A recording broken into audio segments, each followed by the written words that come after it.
Hey guys, welcome back to the Soroka review. It's been forever. I just noticed my last video was in June.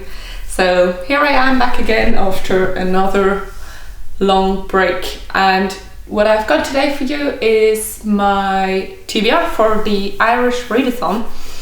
As you might know, I am an Irish dancer and I love everything about Ireland, everything. And hence the Irish Readathon is my favourite readathon. It's going to happen in March. It's now the 13th of February, so I'm rather early with this. But I had all of the books at home and I thought I could already start compiling my TBR because the challenges have already been announced. So here we go.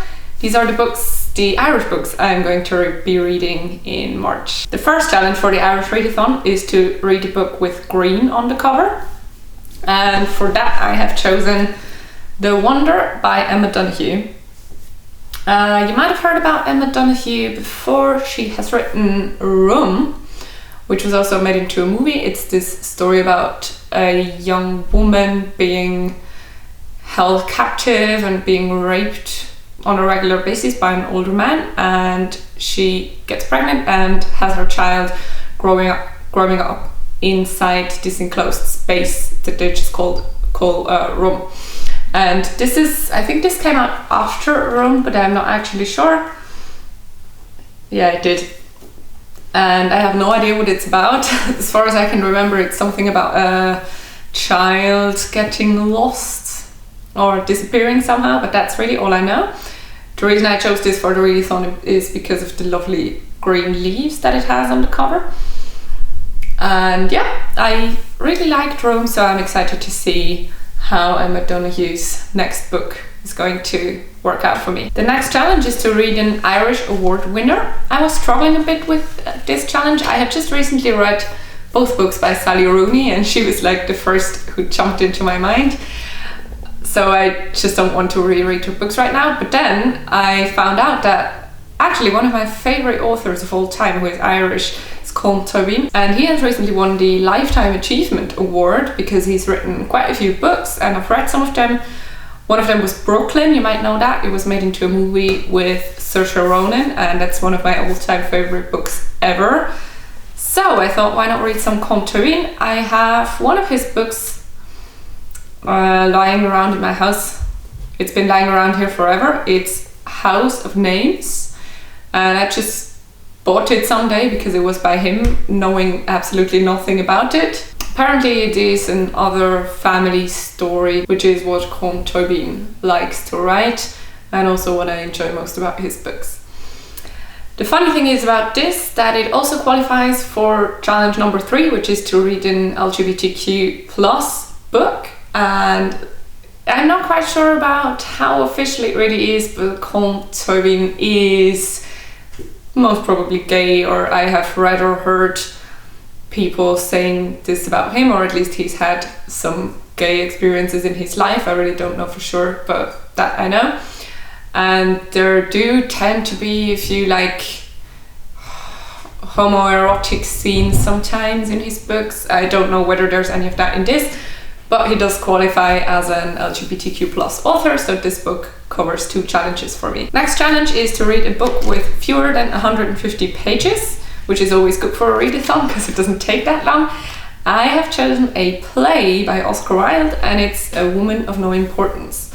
It's a classic and I've always been in love with Oscar Wilde, though I have to admit I haven't read anything by him since high school.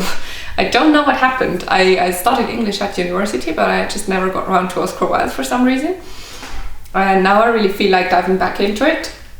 This has only 96 pages, so I'm certainly going to be able to go through it quite quickly. And I've also downloaded the audiobook for this because sometimes I think in a readathon when you want to read a lot, it's really helpful to have an audiobook going as well.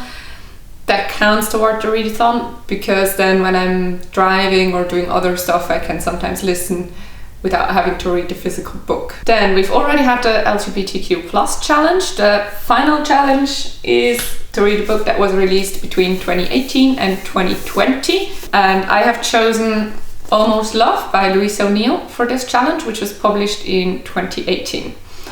Now you might know Louise O'Neill if you're in any way familiar with Irish authors, I guess she's one of the most famous ones. She has written Asking for It, among other things, I think. Asking for It is a really, really amazing young adult book about a girl who gets raped, and then about the person who did it being or not being convicted in the end. And it's really about this slut shaming and the rape culture thing, and I really, really enjoyed it. I think it's a very, very important book, even though it hurts to read it. And now Louise O'Neill has written her first adult novel. As far as I know, this is about some kind of a toxic, maybe obsessive relationship between a man and a woman who are adults, so no teenagers this time. And I'm just really excited to see how she does that. Alright, so since one of my books qualifies for 2 challenges, I only have 4 books to cover the 5 challenges. I do, however, have a reserved book just in case I fly through everything else before the readathon actually ends, because I'm really planning to read exclusively Irish books in March. And the one book I might read if I get to it is Spellbook of the Lost and Found by Moira Fowley Doyle. This was really, really hyped on BookTube a few years ago. I don't quite remember what it's about. I just bought it a few years ago because it sounded interesting, and now it's been lying on my shelves forever.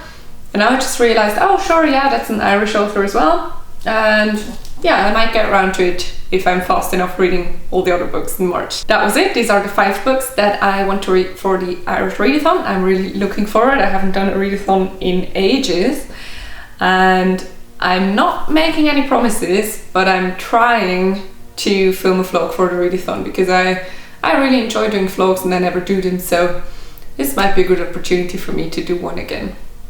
See you, and thanks for watching. Bye!